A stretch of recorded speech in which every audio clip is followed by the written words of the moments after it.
Começa agora. Diário Econômico PicPay.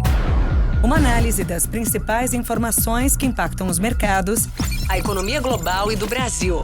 Apresentação Marco Caruso. Olá, turma, bom dia. Hoje é terça, 12/12 de 2023 e esse é o seu Diário Econômico. A semana de dados começa mesmo hoje e a gente vai ter mais uma ideia se o cenário de desinflação segue intacta por aqui, com o IPCA às 9 horas, e nos Estados Unidos com os dados da 10h30. Comentei ontem nosso número por IPCA, em 0,28 no mês e 4,7% num ano, que é praticamente consenso, mas que eu também vejo um viés para baixo. Se eu estiver errado, eu imagino que esse número veio menor. A batalha está entre aqueles preços mais voláteis, como alimentos e passagens aéreas, que estão para cima, bem para cima, versus os descontos da Black Friday e gasolina, que estão no negativo. De qualquer forma, deveria ser mais um mês positivo em termos de inflação comportada, especialmente naqueles itens que o BC gosta de olhar, que estão rodando algum deles ali entre 2% e 3% em termos anualizados, na média dos últimos meses. Já nos Estados Unidos, a grande maioria dos economistas tem núcleos rodando a 0,3% no mês, o que dá uma taxa anual parada em 4%. Mas me parece que o viés também é para menos. Inclusive, eu li uma pesquisa com investidores e 46% deles achavam que o número do CPI vai ser neutro para mercados, contra 28% que estão na ponta negativa, em termos de mais inflação, e só 26% na ponta otimista. Enfim, vamos ver. Bom, mas também sobre inflação lá nos Estados Unidos, é interessante comentar que o Fed de Nova York soltou uma pesquisa dele que ele faz junto aos consumidores e que mostra que a expectativa de inflação deles para daqui a um ano caiu para o seu menor valor desde abril de 2021. E também um ponto bem interessante é que a medida de divergência entre os entrevistados também caiu, o que mostra que essa leitura de menos inflação vai ficando mais consensual. Mudando de assunto agora, mas sem mudar como vocês vão ver no final, hoje termina a COP28 da ONU, que é a conferência sobre mudanças climáticas.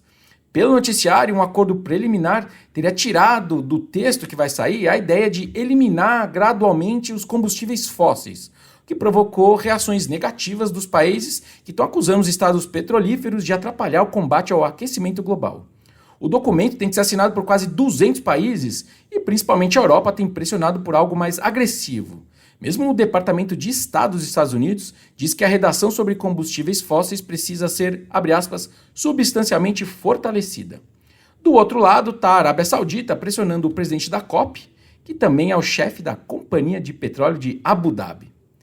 E aí, dentro dessa discussão toda global, tem gente aqui no Brasil que está especulando que a Petrobras estaria esperando só acabar a COP para cortar os preços da gasolina.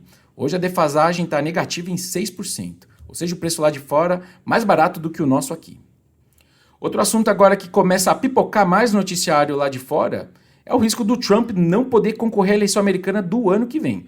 Acho muito difícil, mas quem sou eu, né? A Suprema Corte dos Estados Unidos foi solicitada a se pronunciar pela primeira vez sobre as proteções legais do Trump nessa segunda-feira. A dúvida é se um ex-presidente está realmente totalmente imune de processos federais por crimes que ele teria cometido enquanto estava no cargo. O julgamento da interferência eleitoral dele está agendado para começar só em 4 de março e os advogados do Trump ainda estão tentando adiar para depois das eleições. Você pode pensar, né, tá muito cedo para ficar discutindo eleição nos Estados Unidos, que só acontecem lá em novembro do ano que vem, mas acho que esse ano, na verdade no ano que vem, os efeitos dela nos mercados podem vir antes. Basicamente porque a volatilidade toda que a gente viu agora na curva de juros americana, em agosto até outubro, ela respondeu bastante ao fiscal ruim dos Estados Unidos, bastante negativo, né, em termos de muitos gastos, e toda a necessidade de captação grande de recursos do tesouro lá. E Trump versus Biden pode, na minha visão, exacerbar o populismo fiscal dos dois. O primeiro, que adora cortar um imposto, e o segundo, que gosta de gastar mais do que pode. Sem Trump na corrida, eventualmente, como eu disse, acho difícil, mas enfim, que aliás me parece o favorito. Isso muda de figura? Enfim, fica aí mais uma pauta para 2024. Por hoje é isso, bom dia, bons negócios e sorte sempre. Você ouviu? Diário Econômico PicPay. Uma análise das principais informações que impactam os mercados, A economia global e do Brasil. de segunda a sexta, às 6 da manhã, no Spotify e YouTube.